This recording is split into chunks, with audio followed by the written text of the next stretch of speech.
Good day, everyone. I trust that you're keeping very well indeed. Now, I wrote a manifesto. It started off as a 500-page document, but I condensed it into 44 pages, and I sent it to the printer this week. And he's charging me $6,000. I paid $1,000, but I don't have any money to pay the $5,000. So I'm looking for money. And I got to thinking, well, wow, I have all these books. I've published about 31 books, and I have some of these resting. So I've decided to offer a deal here. This is one of the books I wrote in 2012. If you don't like this deal, you don't like it. But if you want it, well, go for it. I think it's a great deal. It's called The Road to Vancouver. Of course, you think it's upside down. It's about war. It predicts war. It was written in 2012, as I said, and it is about war. I thought it was clothes falling from the sky. You never know these days. Many airplanes have broken, exploded, cracked. And people, clothes, suitcases have fallen out. But it was only the birds, kobo, falling about like black broken handkerchiefs. The kobo are falling from the sky like black broken handkerchiefs. The world is at war, and events keep happening in the sky with great rapidity. A nuclear bomb hit Moscow, and we felt it. And then in China, something happened there. We do not know what. The sky turned white over China and remained so for 4 days, as if China was being cooked. So this predicts war.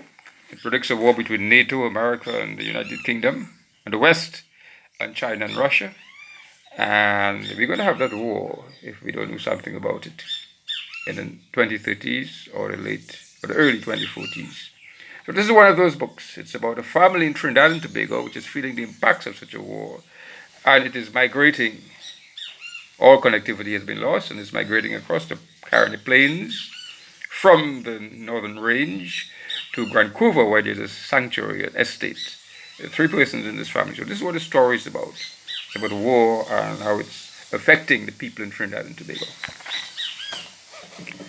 This is another one. It's about a family, a dystopian family. Well, in Trinidad and Tobago, we wouldn't say dystopian, we'd say crazy, but basically it's a dystopian family. The mother is walking about the village with a crook stick, a celestial crook stick, and a tall boots, trying to eke a living for her 2 daughters and her son. The son is a village preacher, and one of the daughters, she's been a nurse in England. She's returned, she has lost a child, and she walks the highways, going up and down, looking for a child. And the 3rd daughter is like this. She's rocking on the rocking chair. You know, that is a sign of something.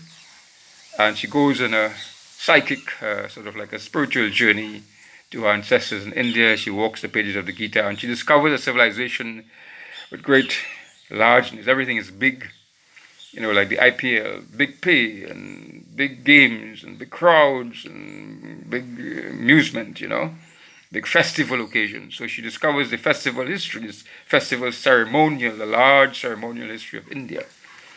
So it basically makes a connection between the local society here and ancestral civilizations. I wouldn't tell you the actual story, but this is what this book is. It's called The Celestial Crookstick. This one here is 25 essays, and it's written basically saying that the civilization of humankind has a choice. Either we go for a global village, it's global village, or global empire. We have had, of course, global empire for the last 500 years. One kind of people, one body of people, one civilization of people, one cohort of people ruling. And I'm saying that if that goes on, you will have war. But if it has to come to an end, you need to have a global village, which is basically a multipolar world. So it's basically looking at the story between the dialectic between multipolarity and unipolarity. All right, it's written a number of essays, you know, like for example, Global Village or Global Empire, the Economic Revolution, Builds of Small States, Deep Manufacturing, Monetization, and so on. This is a book of 25 essays. Right, so if you don't like this deal, let me know that you will like it. Be Smelter Smart, 100 questions on Smelter Made Easy. This was written during the Smelter time. Written in, see that there?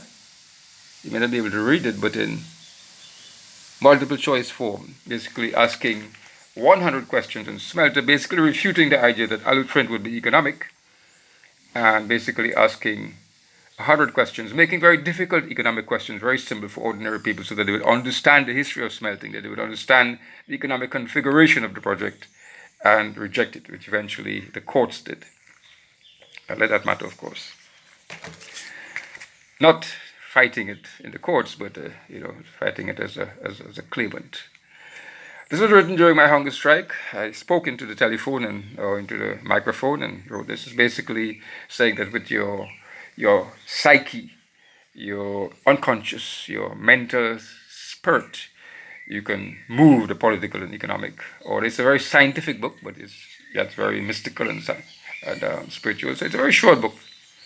Yeah, it's a very short book. It's basically telling you how it's possible to move economic and political systems without moving the proverbial finger.